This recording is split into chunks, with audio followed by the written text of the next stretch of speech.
Olá pessoal, sejam bem-vindos a mais um episódio do podcast Educação em Foco. Hoje eu estou com o gerente executivo de produtos do setor educacional da TOTVS, né? É o cara da educação da TOTVS. Rafael Pinheiro, seja bem-vindo aqui ao nosso programa. Fabrício, muito obrigado pela apresentação aí, já aumenta a conta para pagar com essa apresentação essa aí. apresentação é de quem tem intimidade, né? Rafael já verdade. Um colega e um querido, uma pessoa querida. A gente sempre se encontra nos eventos e até coisas sociais, a gente está sempre batendo papo sobre educação, né, Rafael? E, assim, é a pergunta que eu faço sempre aqui no programa, né? Como é que foi tua trajetória profissional? Você hoje é um cara que é responsável por muita coisa importante no Brasil, porque a TOTVS hoje é provavelmente o principal produto de educação na área de gestão educacional, né? Os grandes players educacional do Brasil hoje usam TOTVS. A gente sabe disso porque lá na Questione, quando a gente vai fazer a integração dos sistemas, a maioria dos nossos clientes, eles usam TOTVS. Sim. Né? Então, hoje é difícil falar em gestão educacional do Brasil sem falar no RM TOTVS, né? E não eu acredito que não tenha sido fácil na tua carreira chegar na posição que você está hoje. Então, acho que é legal falar um pouco dessa história. Legal, vou contar essa história. E vou te pedir licença para, antes de contar da história profissional, eu contar uma história pessoal que me vincula muito fortemente com a educação, que é um segmento que profissionalmente eu atuo há 24 anos. Né? O que acontece? Eu sou filho de pais separados. Né? Minha mãe é filha única. E minha avó materna nunca foi na escola. E minha mãe foi na escola só até a 4ª série, né? Na época ainda, educação primária. Sim. E minha mãe sempre, enfim, quando eu tinha mais ou menos 2 anos, meus pais se separaram, né? E minha mãe foi mãe solo, né? Uma parte ali da vida dela, depois teve outro relacionamento, mas enfim. E ela sempre entendeu a falta que a educação fez na vida dela. Ela sentiu na pele isso. Sentiu na pele e na vida da minha avó. Então ela sempre fez muita questão que os 3 filhos, né, sempre estudassem. E como os meus pais se separaram, meu pai sempre pagou pensão e minha mãe sempre investiu 100% desse dinheiro na minha educação. Putz. E obviamente cobrava, né, que eu tivesse bom desempenho na escola por causa disso. E aí, quando eu era adolescente ali, 12, 13 anos, aquela fase que você está mais rebelde, né? Eu estava com um desempenho ruim na escola. E minha mãe um dia morava no interior de Goiás, isso, né? E no interior é muito comum as famílias quererem adquirir bens materiais e um lote, né? Sempre foi um sonho de consumo da família. Ali, né? Um terreno para, eventualmente, um dia construir uma casa. A gente morava num condomínio da mineradora que meu padrasto trabalhava, então era uma casa da mineradora, né? E tinha esse sonho de ter uma casa, então enfim, tinha um lote. E aí um sábado minha mãe me levou para eu capinar esse lote. Com que idade é isso? 12 para 13 anos. E aí eu passei o dia todo capinando esse lote e tal, um trabalho braçal que, né, exige muito esforço físico, cansa muito, enfim. Não tinha habilidade nenhuma, obviamente. E aí, no outro dia, no domingo, acordei cheio de dor, cansado, com as mãos, né, calejadas ali, machucadas.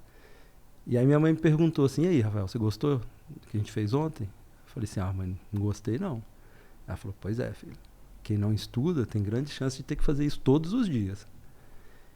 E ali, 12 para 13 anos, né, foi uma lição muito sutil que ela me deu sobre a importância da educação. Não tão sutil, né? Você capinou um terreno. Enfim, então assim, eu sempre tive essa relação com a educação, porque minha mãe sempre, né, fez questão. Mas é legal isso que você está falando, né, Rafael? Porque meu pai também deu uma lição, não chegou a capinar o terreno, porque ele tinha uma farmácia, então ele me colocou para trabalhar na farmácia com 11 anos. Que hoje talvez nem seja possível essas lições. Verdade. Né, por conta do mundo hoje que mudou tudo, a percepção das coisas. Mas a família, quando ela usa o trabalho duro para mostrar ao filho a importância da educação, ou a importância do esforço, da resiliência, me parece que é uma lição muito mais eficaz do que simplesmente falar. Né? Muito mais. Muito mais. Assim, óbvio que até esse ponto ela já tinha tentado diversas outras, né, abordagens para me mostrar o quanto era importante eu me dedicar aos estudos, mas essa foi uma que marcou. Marcou na época e marcou depois, já na fase adulta, quando eu fui refletir sobre a minha vida e o que tinha acontecido. E é uma história belíssima, né? Quer dizer, muitos podem falar, não, mas isso vai traumatizar. Ao contrário, você olha isso com orgulho. Hoje eu olho e falo, caramba, que lição, né, que foi.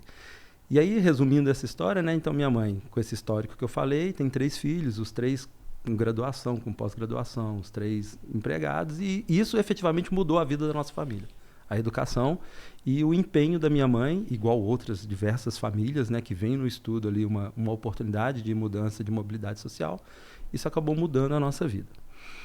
E aí, quando eu fui para a faculdade, em 97, eu entrei na faculdade, na Universidade Federal de Ouro Preto. Então, família em Goiás, fiz vestibular, acabei passando em Ouro Preto. E no último período da faculdade, a gente estava, eu e 2 amigos, procurando qual vai ser o nosso TCC, e tinha uma oportunidade de um TCC associado a uma bolsa na faculdade, que era para desenvolvimento de um sistema de gestão para pós-graduação da universidade. Porque a graduação tinha um sistema, mas a pós-graduação não tinha um sistema de gestão. E aí tinha uma bolsa, né? E obviamente eu precisava desse dinheiro também. Isso foi em que ano, Rafael? Isso foi em 99. Era só mato, né? Não tinha, acho que no setor educacional não tinha quase nada. Nada. E imagina, a minha realidade, né? Em 99 eu tinha 19 anos, estava numa universidade federal que não tinha um sistema de gestão da pós-graduação. Tinha da graduação, mas não tinha da pós-graduação. Então imagina, isso é isso que falou, 99. E aí a gente começou a fazer toda uma especificação para ter o sistema de gestão da pós-graduação e tudo, né? Desenvolvemos o projeto por 1 ano e meio, que foi o nosso período de TCC, e acabou sendo um projeto que depois foi adiante, né? Continuou, a gente terminou o curso, se formou, foi adiante. E nessa transição entre eu formar, né, e procurar emprego, apareceu uma oportunidade na RM Sistemas, que veio depois a ser uma das empresas adquiridas pela TOTVS. E existia uma oportunidade para uma vaga de programador para o sistema de educação. E tu já tinha experiência do projeto. E eu já tinha experiência do projeto. Aí vão dizer que é sorte. Vão dizer que é sorte. Exatamente. Então, quando eu fui fazer a entrevista, na verdade, tinha 2 coordenadores na época, de áreas distintas, né? E um deles era o coordenador da área de educação, na TOTVS, na RM Sistemas. Ricardo Freitas, né? Que foi a pessoa que me contratou. E aí, quando eu contei do meu histórico, né? Tinha outros profissionais na RM Sistemas que vieram da Universidade Federal de Ouro Preto, e quando eu contei sobre a minha experiência com o sistema de gestão lá, do TCC, falou, cara, é esse cara que eu preciso, né? E foi aí, efetivamente, que eu comecei a minha carreira profissional em educação, né? Sendo contratado para a RM Sistemas como um programador para o sistema de gestão acadêmica. Isso foi fevereiro de 2001, desculpa. Em fevereiro de 2001. Então, de lá para cá, 24 anos, né? Que eu estou na TOTVS, trabalhando então, sempre no sistema de... O RM é quase que um filho para tu, né? Quase, porque quando eu cheguei, ele tinha 2 para 3 anos de idade. Doutor e novinho. Novinho, pouquíssimos clientes, né? E de lá para cá, eu fiz minha carreira como programador, depois assumi uma liderança de uma equipe de desenvolvimento, depois um papel de coordenador, de gerente executivo. Aí quando enfim. a RM foi adquirida pela TOTVS, tu assumiu que cargo na TOTVS? Tu contou na RM ou depois aqui? Isso, aí em 2006 a RM Sistemas foi adquirida pela TOTVS, né? A TOTVS tinha um outro sistema de gestão educacional que vinha da Microsiga, a linha de produtos Proteus, hoje da TOTVS. E aí a gente fez uma avaliação e decidiu que o RM era um produto mais robusto e preparado, tinha uma base de clientes maior. E aí nesse momento ali, de 2006, eu tinha um papel de líder de desenvolvimento de produto. Então era uma liderança da equipe de desenvolvimento. E aí fiquei nesse papel até 2010. Foi quando o coordenador da área fez uma transição de carreira, ele foi se dedicar à área acadêmica, ele era professor também. E aí ele saiu da RM, saiu da TOTVS, e eu assumi o papel de coordenador de desenvolvimento, né? Que tinha mais de uma equipe, né? Sobre que era um gestão. cargo mais de gestão. Era um cargo mais de gestão. Ir para a prática lá na programação. Exatamente. Então, até 2010 foi muito mão na massa, programação, desenvolvimento mesmo. De 2010 para cá, mais em cargos de liderança e gestão e estratégia. Eu fico pensando aqui, ouvindo tua história, Rafael, os novos desenvolvedores estão entrando no mercado, né? Programador, pessoal da tecnologia, querendo ascender em, às vezes, 1 ano, 18 meses. Porque a tua linha do tempo aí já vai 10 anos. até tu assumir um cargo de gestão, né? 10 anos. Foi 10 anos você ralando lá. Exatamente. Esse é um desafio nosso enquanto gestor, de trabalhar com as expectativas dessa geração, porque é isso que você falou, eles são muito imediatistas e querem muita coisa de curto prazo. A gente já teve casos de profissionais que pediram demissão com menos de 2 anos, porque eles tinham a expectativa que em 2 anos eles seriam diretores. Não, e às vezes são profissionais promissores, né? Sim. Aí eles sim. perdem a oportunidade futura por conta dessa ansiedade, né? Exatamente. Então, assim, a gente tenta mostrar, falar, existe um caminho, né? Você precisa se consolidar, você precisa dar passos, né, com firmeza para que você efetivamente tenha uma carreira sólida. Mas não, eles são muito imediatistas. Parte disso, pelos próprios estímulos que a geração tem, é a minha avaliação, e parte disso, um pouco pelo que a mídia vende. É o sucesso de uma startup que foi muito acelerado, né? De um empreendedor que acertou um nicho, um segmento que tinha uma oportunidade muito grande. Então, todos eles acham que existem essas oportunidades aos montes. E não existe. A gente sabe que isso são casos muito raros, né? E que é muito mais factível de você construir uma carreira no longo prazo do que... E que nem sempre são sustentáveis, né? Às vezes a subida é muito rápida e, de repente... A descida também. É rápida também. Então, a gente que trabalha com nosso maior ativo é mão de obra. Sim. Né? São as pessoas. Então, a gente hoje tem um desafio muito grande dentro da TOTUS, que é preparar esses profissionais para uma carreira de longo prazo. E a tua carreira na TOTUS, ela é um espelho de que é possível uma empresa grande como a TOTUS cultivar, né, talentos por muito tempo e gerar uma carreira de ascensão dentro da empresa. Porque até certo ponto há uma visão, empresas gigantes assim como a TOTUS, a volatilidade é muito grande, o entra e sai de pessoas é muito grande, mas não é às vezes a empresa que faz a pessoa sair. É como você disse, é o cara que não tem paciência às vezes, ele não tem a resiliência para estar lá e subir na carreira, né? Exatamente. E numa empresa como a TOTUS é gigante, é enorme, tem operação no Brasil inteiro, tem operação na América Latina. Então, existem muitas oportunidades e a gente fomenta muito dentro da companhia essa mobilidade, porque é muito melhor a gente perder um profissional para dentro de casa em uma outra área do que perder para o mercado. Né? Só que a ansiedade, é o que você falou, muitas vezes ela que atrapalha, porque as oportunidades existem. Se você realmente tem consciência e tem vontade de construir uma carreira sólida e de longo prazo, as oportunidades existem. Eu acho que isso é uma mensagem importante. Rafael, a gente se conheceu, né, numa época que a TOTUS estava fazendo... Aliás, a TOTUS está sempre fazendo parcerias com várias empresas, isso é normal lá para vocês, eu acredito. Mas vocês estavam buscando, na época, já faz o quê? Será 6 anos, 7 anos, não sei quantos anos fazem, já faz um tempo bom. Parcerias com empresas na área de avaliação de estudantes, na área pedagógica principalmente e tal. E a gente conversou naquela época, infelizmente na época a parceria não aconteceu, mas a gente se conheceu ali e foi legal porque a gente fez um bom contato. E trocou também ideias e tal, porque a Questione se integra com a TOTUS. Né? Então a maioria dos nossos clientes usam TOTUS e existe uma integração de ida e vinda de dados que é muito importante para que os dois sistemas se potencializem. Né? A TOTUS potencializa o lado pedagógico, a gente potencializa o lado de gestão junto com a TOTUS. E eu imagino que o assédio, né, entre aspas, de empresas que querem fazer parcerias com a TOTUS, que querem de alguma forma entrar no mercado que a TOTUS já tem um escopo gigante, deve ser grande, né? E claro que a TOTUS também deve ter interesses que essas empresas venham, algumas delas pelo menos. No entanto, não é qualquer empresa que vai gerar uma parceria boa para ambos os lados. Né? Vocês têm que analisar isso com muita calma. Eu acho que uma das tuas atribuições é estar olhando para esse mercado, exatamente, conversando. A gente fala muito sobre isso. Hoje, né, quais são as características gerais que uma startup teria que ter para conquistar pelo menos ali o olhar de vocês em termos de formação de parcerias futuras? Legal, muito boa. Eu respondo essa pergunta com frequência. Inclusive, ontem eu respondi essa pergunta para um cliente nosso. Um cliente nos perguntou por que vocês fazem parceria, né? Por que vocês não desenvolvem, já que vocês são uma empresa de desenvolvimento? A gente fez o primeiro contato lá atrás por conta de um cliente em comum que fez uma intermediação. Que eu nem te conhecia. Ele fez, tu tem que ir lá falar com o Rafael. Né? Aí gerou esse contato. Quer dizer, às vezes o próprio cliente ele força essa conexão, né? Isso.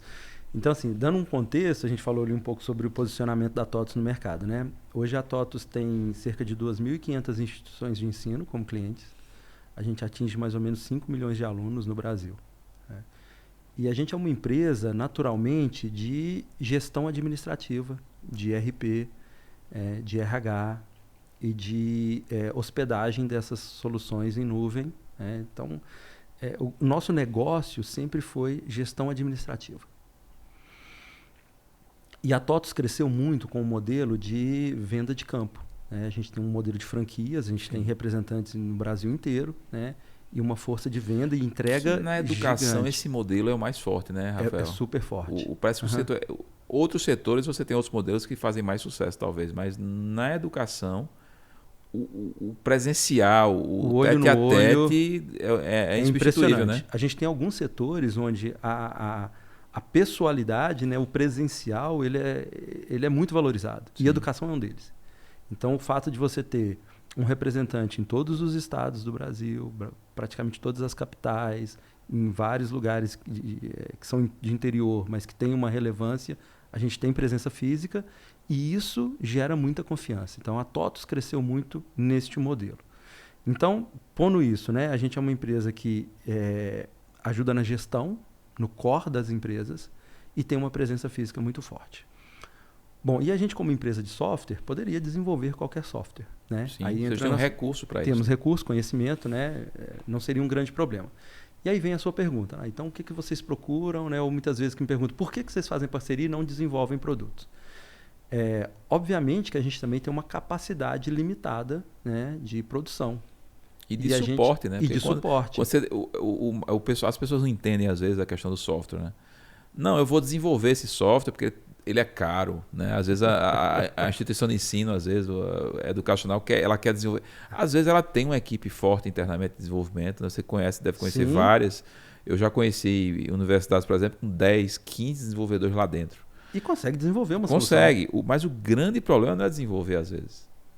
Às vezes você até desenvolve, mas depois, para manter, atualizar a tecnologia... Exatamente. É um fator muito complicado. Isso tem um custo muito alto. Né? Vou dar um exemplo simples. A gente está passando por um momento agora de reforma tributária. Sim. Olha o nível de investimento que a gente vai ter em software para adequação às novas regras da reforma tributária. Tudo. Assim como foi no E-Social, por exemplo.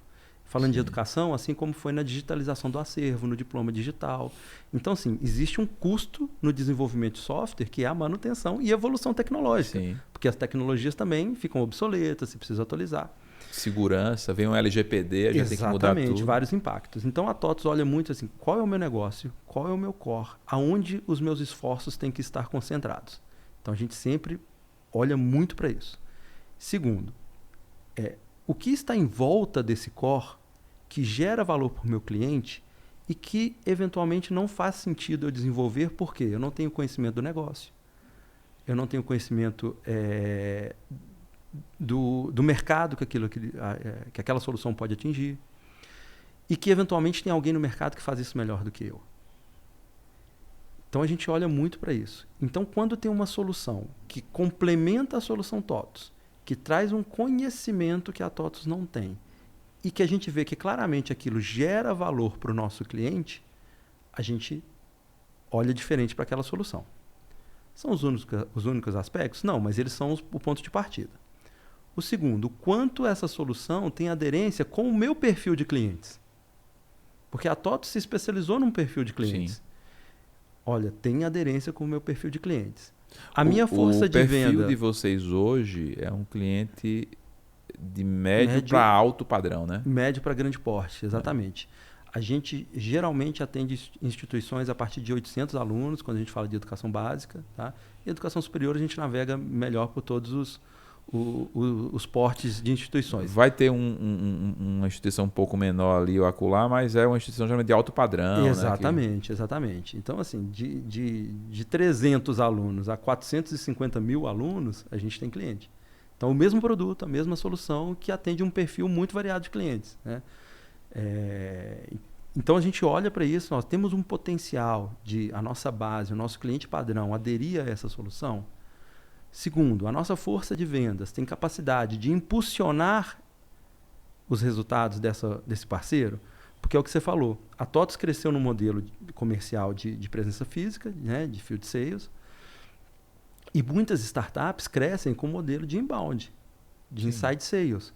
E muitas vezes esses modelos podem se complementar. Aí veja que interessante, né? A gente é uma startup e muitos negócios são fechados à distância muitas vezes.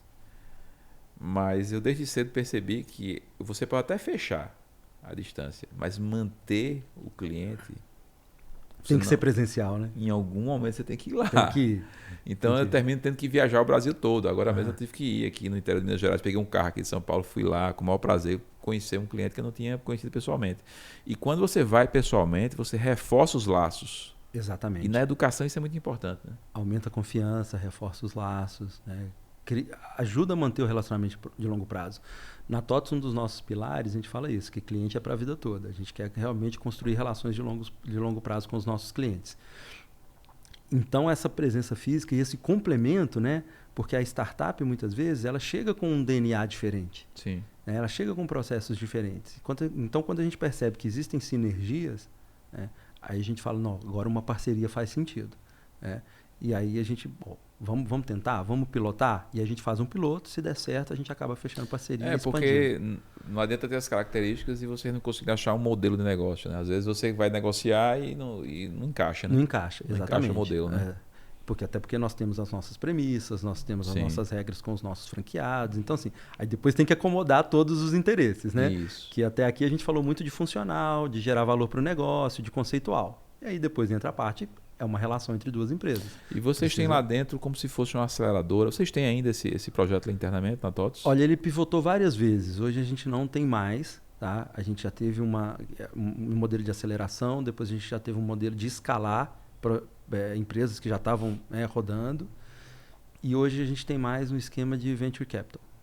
Já vai direto lá Isso, no investimento. Não temos mais a célula para incubar e para acelerar startups. Porque são os momentos, né? Naquela época talvez tinha muita coisa começando. Né? Exatamente. Agora talvez tenha... Quem começou ou morreu ou está evoluindo. Né? E o momento é outro. Rafael, o produto de vocês hoje para a educação, ele, como você falou, ele é muito focado na parte gerencial mesmo, dos processos, etc. Principalmente o bastidor da educação, né? Desde a matrícula do aluno, ao ensalamento, enfim. Toda a gestão de notas, Mas tem uma linha muito tênue que separa esse produto de vocês do pedagógico. Né? Porque termina que vocês entram também um pouco no pedagógico, Sim. Porque não tem como não entrar. Mas vocês têm um limite ali. Vocês vão até um certo ponto e vocês mesmos eu noto que não, aqui de repente é melhor uma parceria. Não vamos entrar tão fundo aqui, né? E eu até entendo, porque o produto de vocês é muito grande, ele é muito robusto, ele hoje é um negócio gigante. E se vocês resolverem tentar resolver tudo no pedagógico, aí vai virar talvez um monstrengo incontrolável. E eventualmente vamos perder a nossa essência. Isso. Então eu noto que vocês vão ali nesse limiar, né? Exatamente. Então vocês já devem ter estabelecido como uma linha aqui. Daqui a gente não passa, né?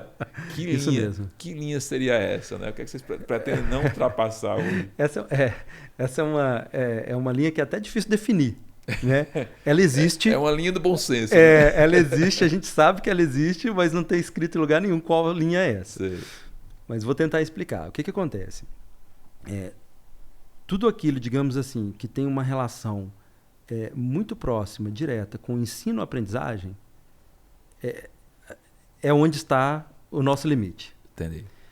Então, igual você falou, a captação do aluno, o onboarding desse aluno, né, a matrícula, toda a parte de gestão acadêmica, ali, notas, frequências, as ocorrências, a parte financeira, porque a gente trabalha majoritariamente com instituições privadas, isso tudo a gente faz muito bem. Aí, enturmação dos alunos, controle das turmas, das avaliações, o diário de classe, isso tudo a gente faz, que é controle administrativo. Quando a gente começa a falar de conteúdo, né, efetivamente do ensino-aprendizagem, dos modelos de avaliação, ali começa a entrar na fronteira, no fronteira limite perigosa ali, que né? a gente vai. Então a gente tem que ter as avaliações, tem que ter as notas, tem que ter frequência, né? A gente tem que ter conteúdo que foi ministrado para geração de diário de classe, mas como o conteúdo é ministrado, como ele é passado, como ele é transmitido, como são feitos os reforços de aprendizagem, ali já é uma área que a gente não entra, né? A gente no passado já até tentou entrar no LMS. A gente chegou a comprar uma empresa, a gente chegou a desenvolver um novo módulo para essa empresa, mas não era o nosso DNA, né? E aí o que acontece nesses casos? Aí sim é um caso onde a gente ou vai para uma parceria ou simplifica a vida do nosso cliente que quer usar ou que precisa usar uma outra solução e que inevitavelmente se integra com soluções de gestão acadêmica e vai ter que se integrar com a solução da TOTOS. Então a gente cria APIs de comunicação, de integração e deixa o cliente escolher a solução que ele quer. Sim. Quando a gente traz um parceiro, obviamente a gente já integra a solução desse parceiro e entrega para o nosso cliente uma solução integrada, já robusta. E essa coisa das integrações já está muito no DNA de vocês, né? Porque quando a gente pega a documentação de integração do sistema de vocês, ela é muito ampla, robusta, né? Vocês têm API para sim, tudo. praticamente todos os RP. E vocês deixam isso muito claro, a regra ali, justamente para facilitar alguém plugar ali no sistema de vocês e poder atuar em conjunto com vocês. Isso aí é muito legal. E acho que é um dos grandes diferenciais, né, de vocês. Sim, chegou porque um momento... os outros concorrentes que têm menores, né, eles não têm essa capilaridade de integração, né? Chegou um momento em que a gente percebeu claramente que o nosso sistema, como core de uma instituição de ensino, ele ia precisar se comunicar com outros. A gente não podia deixar que uma limitação técnica gerasse uma limitação de negócio para o nosso cliente. Até porque a base de dados de tudo está no sistema de vocês. Então, qualquer sistema que for rodar na instituição precisa puxar daquela base. Precisa daquilo ali. Né? Então, aí a gente começou a abrir o sistema na forma de APIs. Estrategicamente, é até uma decisão difícil de ser tomada, né? Porque quando você abre uma possibilidade de concorrência, eventualmente pode ter uma solução que concorre com outra que você tem, mas a gente entendeu que estrategicamente fazia mais sentido não limitar o nosso cliente. Voltando, aquilo que a gente faz bem, aquilo que a gente que é o nosso core, que a gente tem segurança, cara, aqui a gente é bom, a gente vai dominar, não vai ter problema. E se o nosso cliente eventualmente quiser usar uma solução que complemente e que for melhor para ele, tudo bem, né? Então a gente começou a criar APIs para que fosse possível realmente fazer vários processos através de integração e facilitar esse acoplamento de outras soluções. Isso aí é um diferencial. Eu costumo dizer que no Brasil se criou o trio Parada Dura da Educação, que é o ERP, que aí o TOTOS está lá na liderança. Aí você tem o LMS, que você vai ter uns 2 LMS aí que eu acho que são os melhores do mercado, sem precisar falar nomes. E você tem o sistema de avaliação, que aí a questão é a melhor, tá?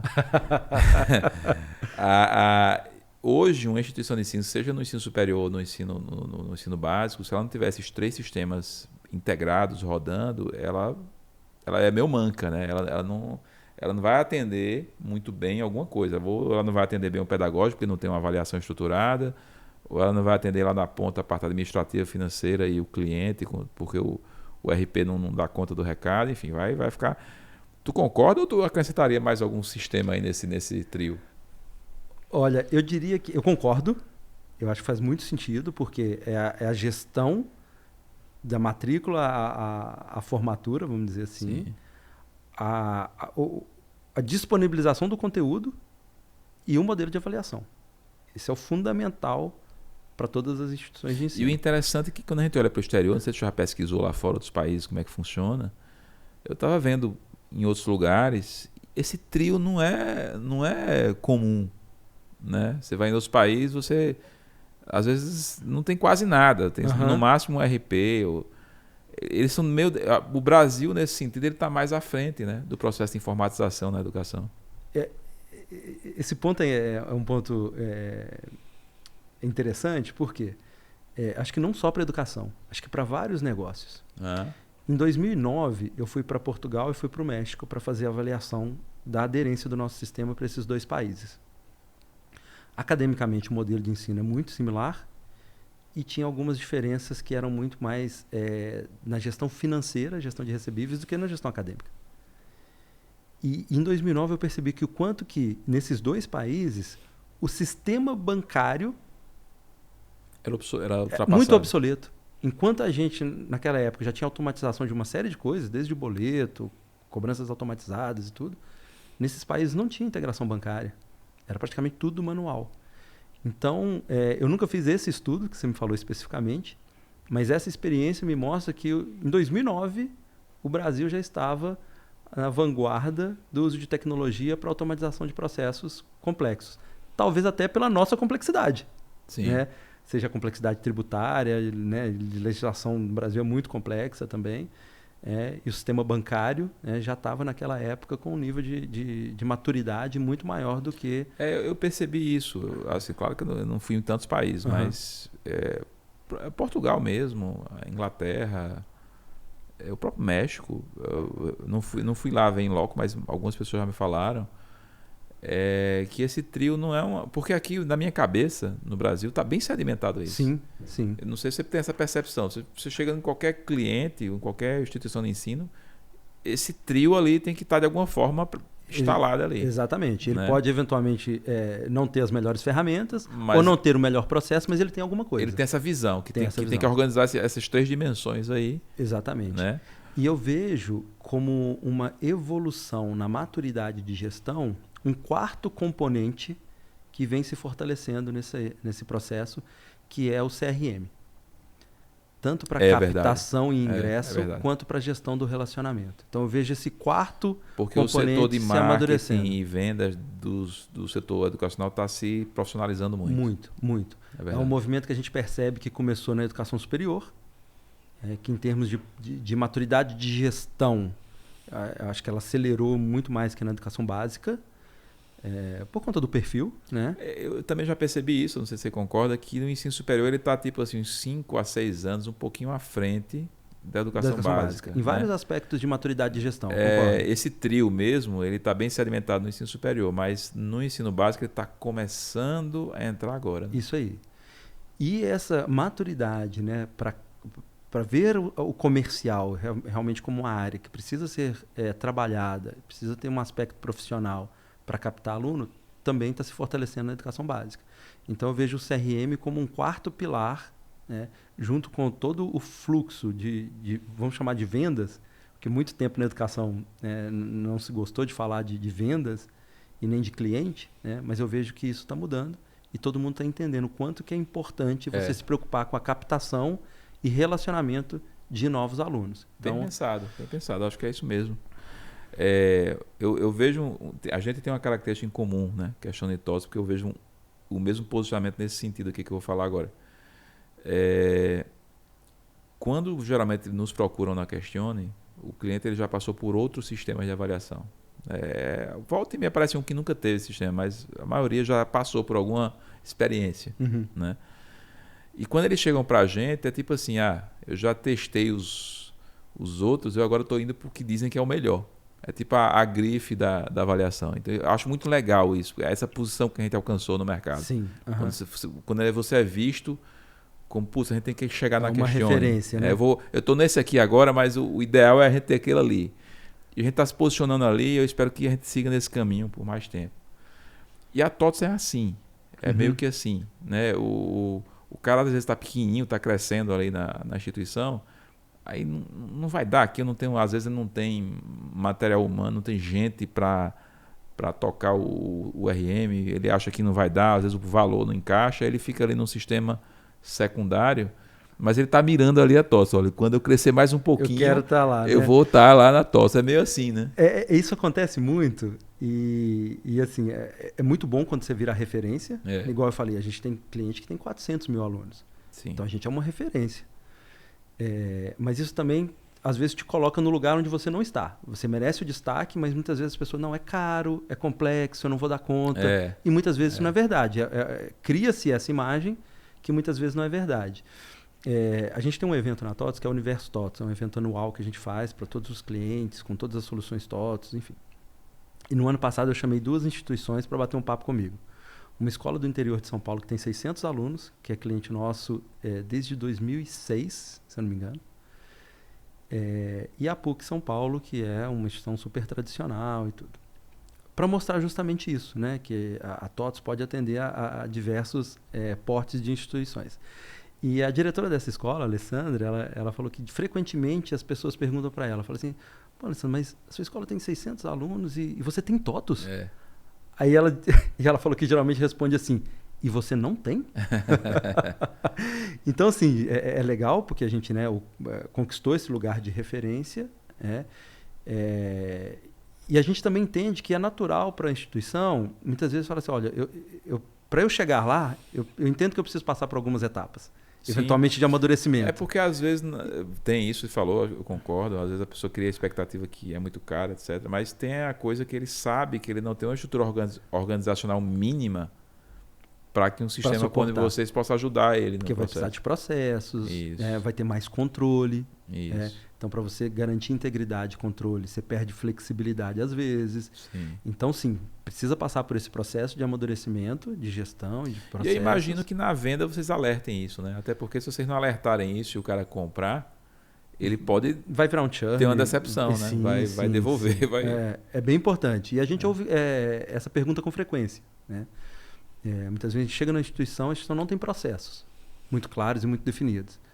Aí ela pergunta, é melhor eu estabelecer processos primeiro e depois comprar um RP, ou é melhor eu comprar o RP e estabelecer processos? Então, assim, a gente tem um vice-presidente que ele até fala, ele falou, se eu sou uma empresa que vende processo, eu vou te falar que é melhor estabelecer processo. Se eu sou uma empresa que vende software, eu vou falar que é melhor pôr software.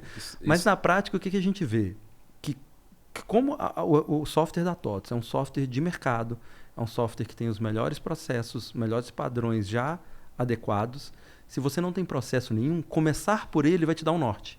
Sim. Inevitavelmente, você vai ter que definir processos. Nem que sejam os processos que naturalmente a gente vai sugerir para você. É o que a gente fala na Questione, né? Você tem vários graus de maturidade do cliente ali, da escola, da universidade, enfim.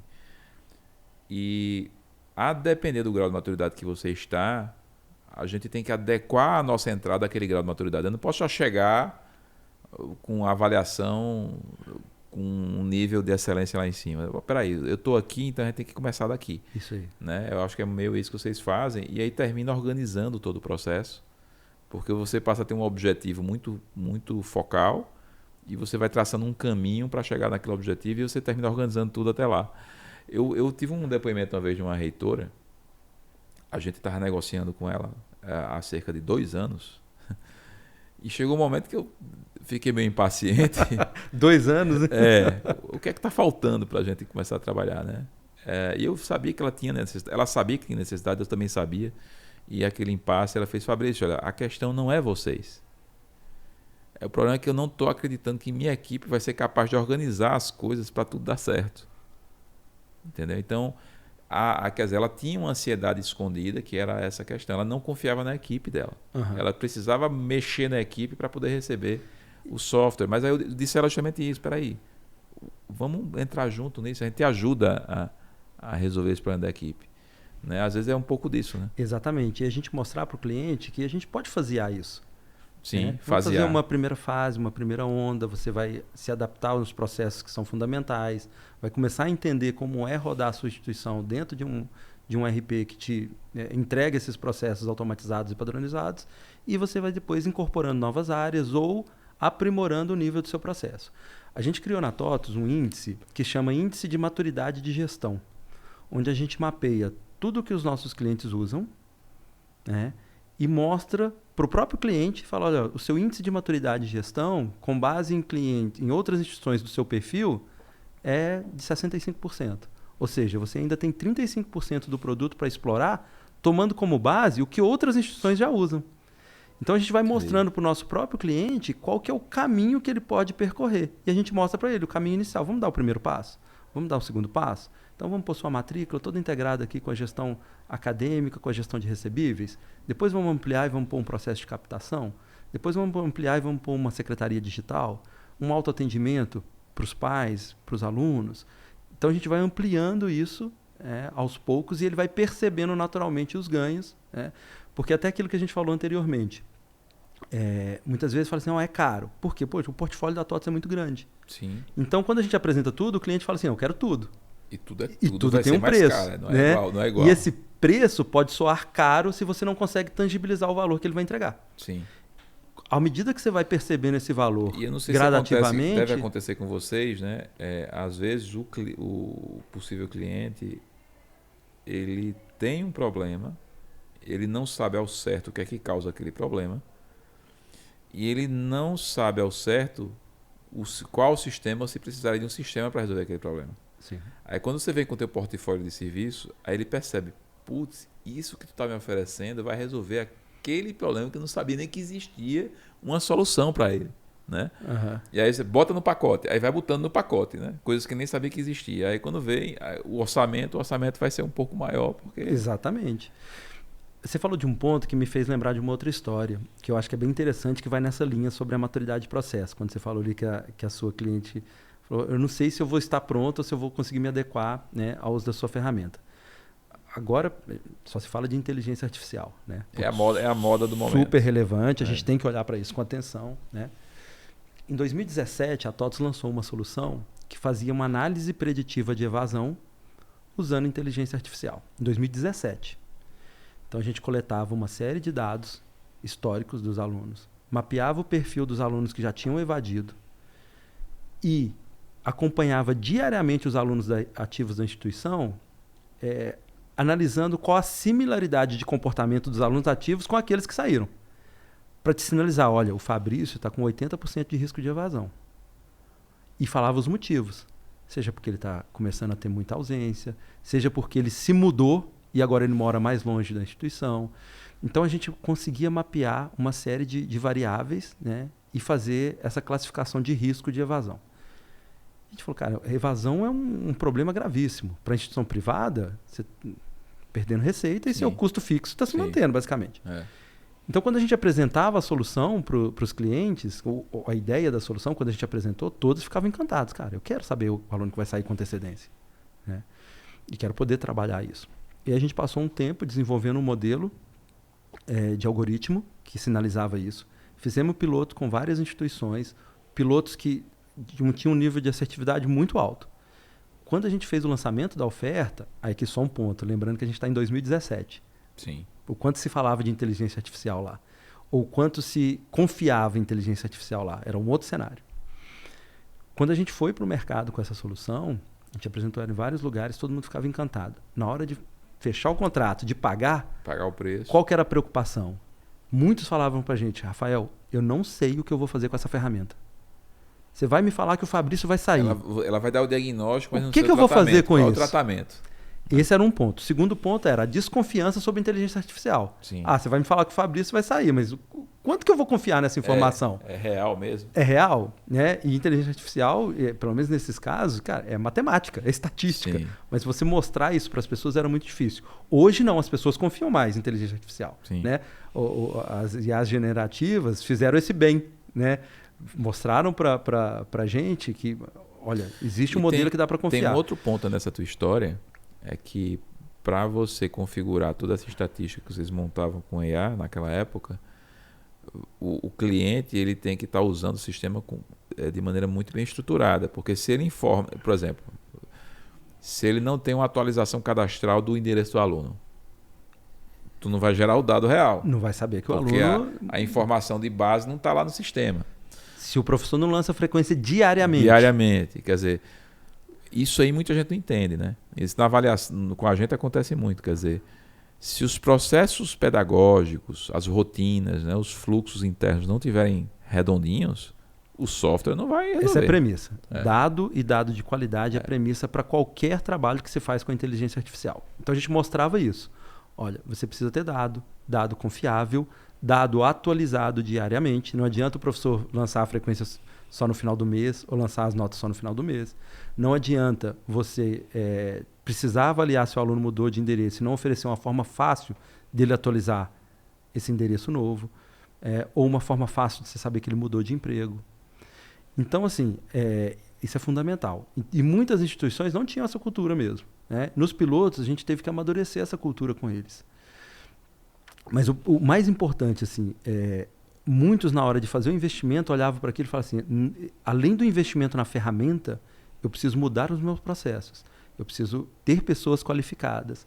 E isso acabou virando um problema para essa solução. Voltando, a gente está falando de 2017. E aí nós percebemos... No final tudo impacta no custo. Né? Exatamente. Então eles preferiam direcionar o investimento para outra área onde eles tinham mais confiança no retorno ou estavam mais preparados. Sim. Então isso foi uma lição muito boa para a gente, que a gente percebeu que a inteligência artificial tem muito mais chance dela ajudar a otimizar processos que já existem do que eventualmente ela criar novos processos. Sim.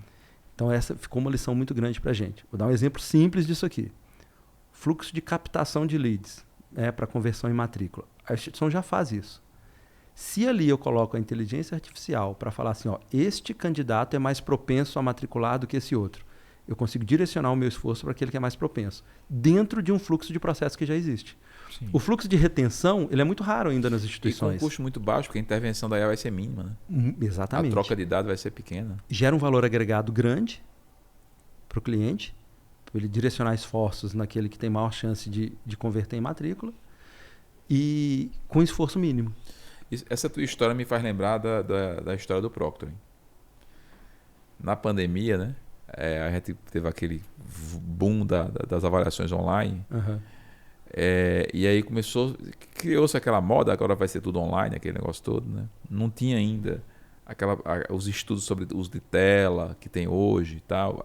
A gente já sabia, quem é da educação já sabia que essas telas aqui não são uma porcaria e que esse boom das telas e uso em avaliação ele ia dar uma arrefecida porque não tem o resultado que a gente quer, que a gente precisa na educação. Mas enfim, é outra discussão. Aí veio a necessidade do Proctoring, porque as provas estavam sendo feitas em casa, a fraude absurda, né? Não tinha controle, e todo mundo nos procurava querendo um Proctoring que fosse fantástico, capaz de impedir o aluno de fraudar a prova quando ele faz em casa. Como se fosse possível, né? A gente começou a desenvolver, inclusive os protótipos iniciais que a gente desenvolveu ia gerar um Proctoring com custo bem abaixo do principal concorrente do mercado, mas mesmo assim era um custo bem considerável. Uhum. E a gente começou a fazer as contas. Espera aí, se uma instituição começar a usar isso em todas as provas, qual vai ser o custo dela por mês, por exemplo? E a gente percebeu que era um custo absurdo, né? Ninguém vai pagar isso. Então todo mundo está querendo a solução, mas não é só querer a solução, é que é uma solução com um preço muito baixo que seria tecnicamente inviável ser feita. E aí a gente para tudo, a gente vai perder tempo com isso. Isso não vai emplacar no mercado. Aí hoje, quando a gente vai conversar sobre Proctoring, volta e meia alguém me pergunta, e aí, tem um Proctoring? Hoje a gente criou uma solução que eu nem considero um Proctoring, é mais um cara crachá, é mais uma verificação, que é bem baratinha. Não, eu tenho essa solução, mas ela não vai impedir vários tipos de fraude. Se você quiser essa outra, o custo vai ser em média este. Você quer? Não. Então volta. Então você tem uma situação que é parecida com essa. Às vezes há uma necessidade mercadológica, mas a pergunta é a que preço? Exatamente. Né? E aí eu acho que são fases e momentos, né? Eventualmente o custo da tecnologia no momento vai inviabilizar aquela solução como uma oferta ampla para o mercado, mas pode ser que em alguns anos o custo da tecnologia vai diminuir e vai passar a ser viável.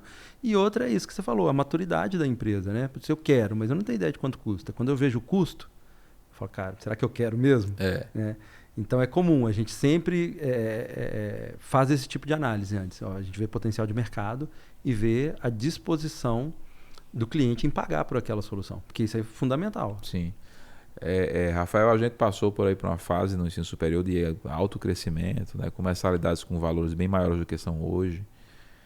Enfim, uma realidade financeira completamente diferente de hoje, né, que hoje você tem um enxugamento geral do mercado, de vagas inclusive, uma briga de preços gigante, valores muito baixos das matrículas, das mensalidades. Então, hoje, realmente, as instituições de ensino privadas elas estão ali bem restritas do ponto de vista financeiro em relação ao que já foi um dia. Passado. Né?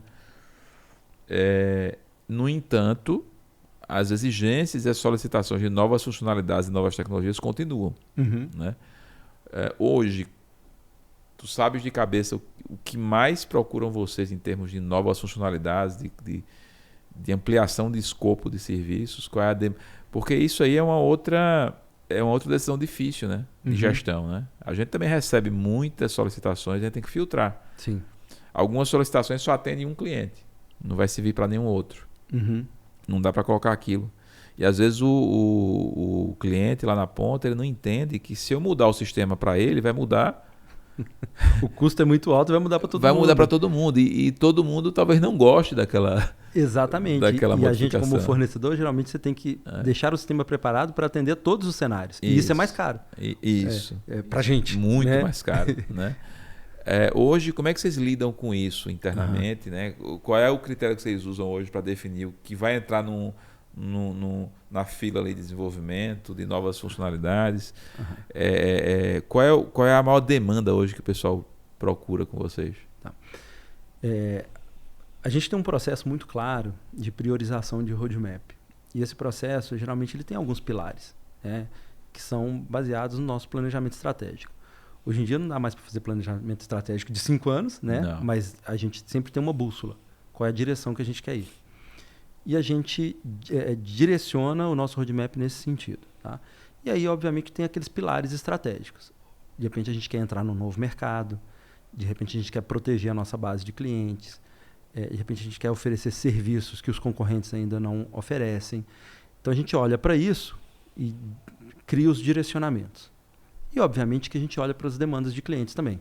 Hoje, a gente tem um sistema onde os clientes, né, registram as solicitações de melhoria e a gente faz uma análise ali, né, do que mais está sendo pedido e tenta encaixar isso tudo junto com o nosso direcionamento estratégico. Hoje, o que a gente percebe assim, de muitos pedidos tem a ver na educação superior com a flexibilização do currículo. Porque os currículos estão sendo modificados, né? Exatamente. Com a flexibilização do ingresso do estudante e com a simplificação da venda. Tornar a venda mais, ou a matrícula, mais, né, ágil. Venda mais ágil, com menos fricção. Eu diria que esses são os pontos que mais aparecem. Obviamente que, por exemplo, eficiência operacional sempre aparece. Se tem um processo onde eu gasto muito tempo, porque ele é burocrático, porque ele não está com uma performance adequada, isso sempre tem. E a gente sempre busca evoluir o sistema nesse sentido.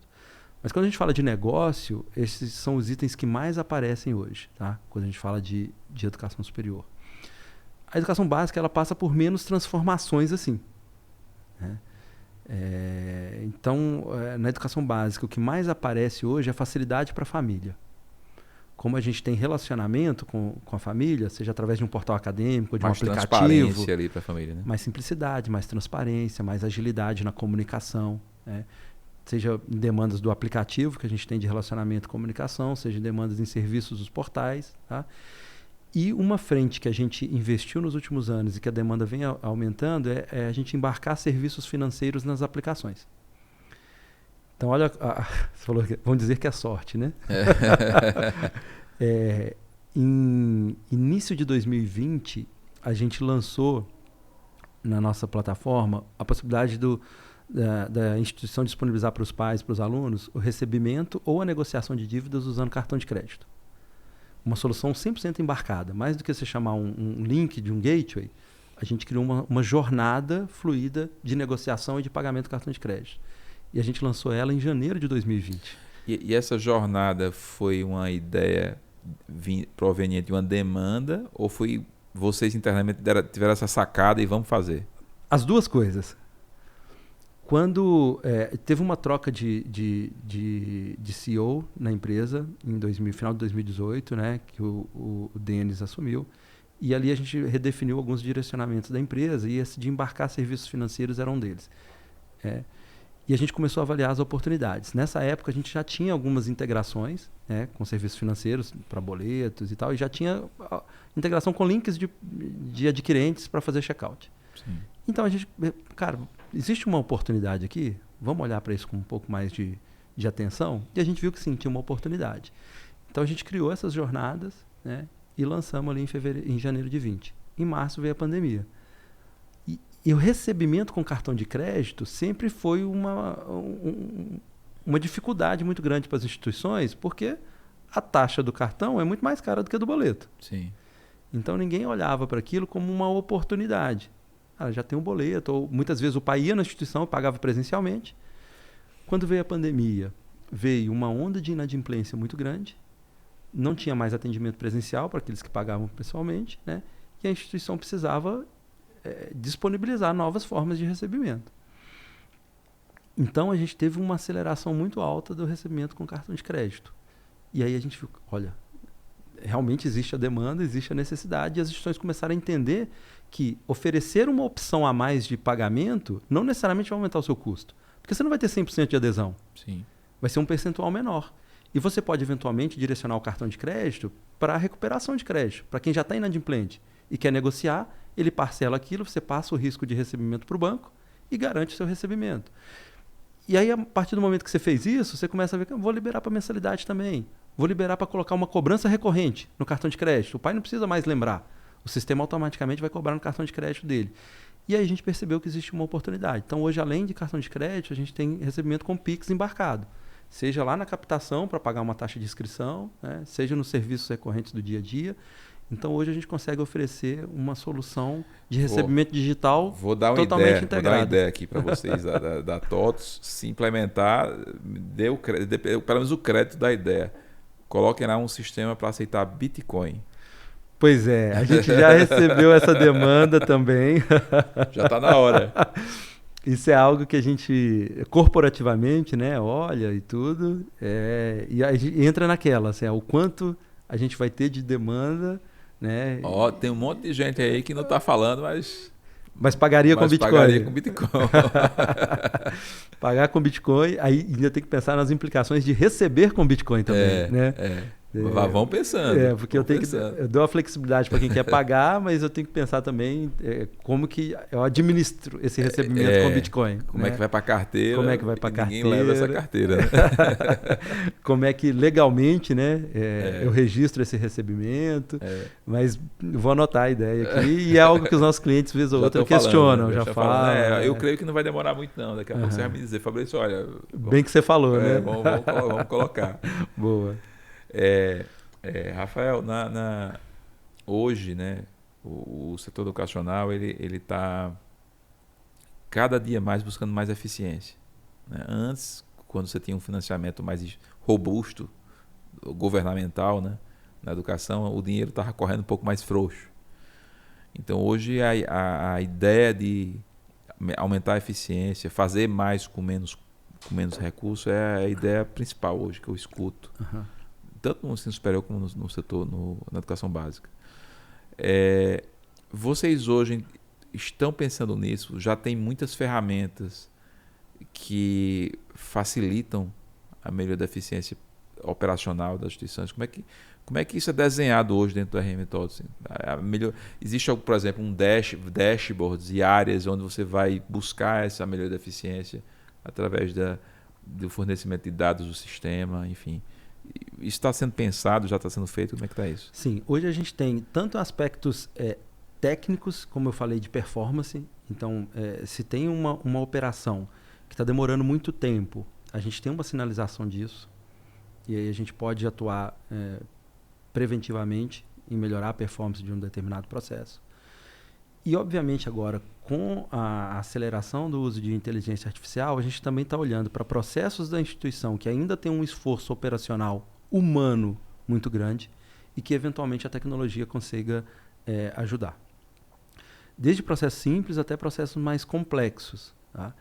E como que a gente faz isso hoje na TOTOS? A gente envolve muito os nossos clientes em dinâmicas de descobrimento.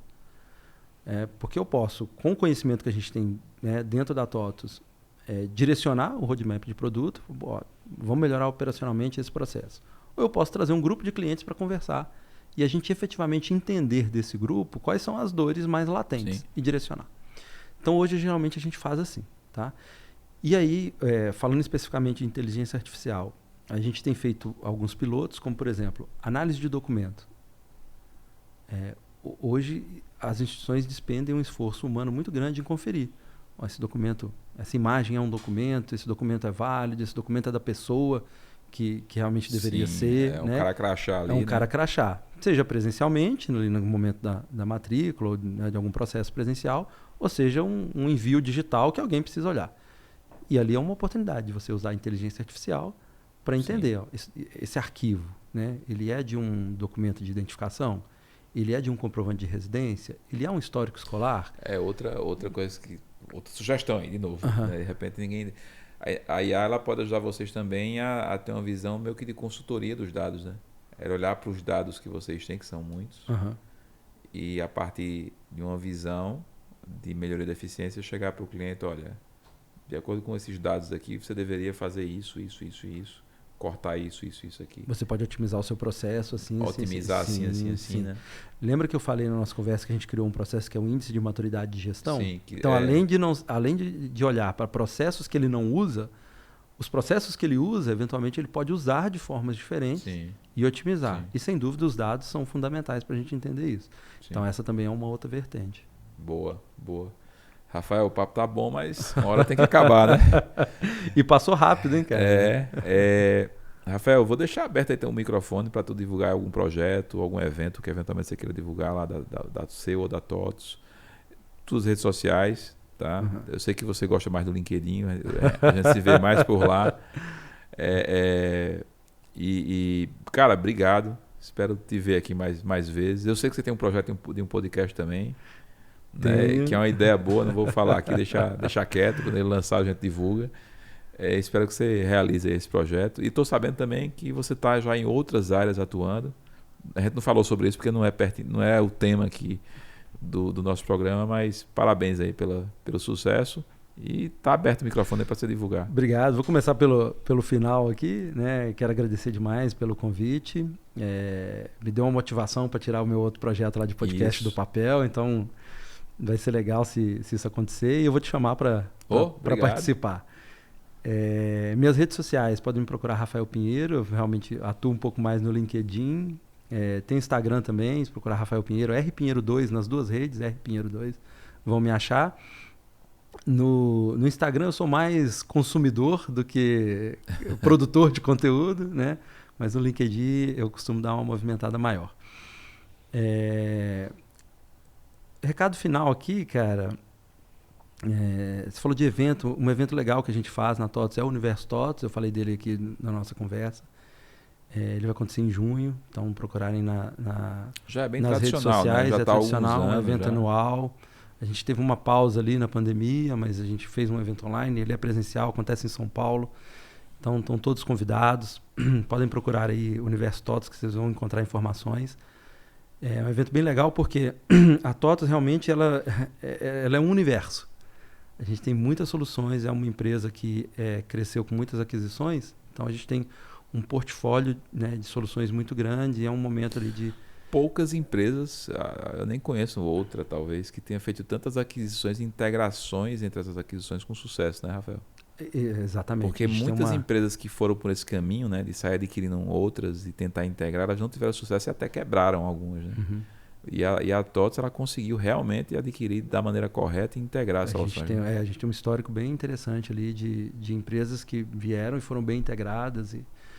E o Universo TOTS é uma oportunidade de a gente mostrar para os nossos clientes essa dimensão. Então, estão todos convidados a participarem. Você comentou ali, né? Além de educação hoje na TOTS, eu cuido do segmento de construção e da plataforma de assinatura eletrônica. Está sendo um baita desafio, né? Depois de 24 anos, né? Eu acho que a próxima entrevista você vai ser o CEO já. Não. Tá longe disso. E, cara, assim, o principal recado na TOTS a gente trabalha todos os dias para melhorar a eficiência operacional das instituições do ponto de vista administrativo e financeiro. Esse é o nosso foco em educação.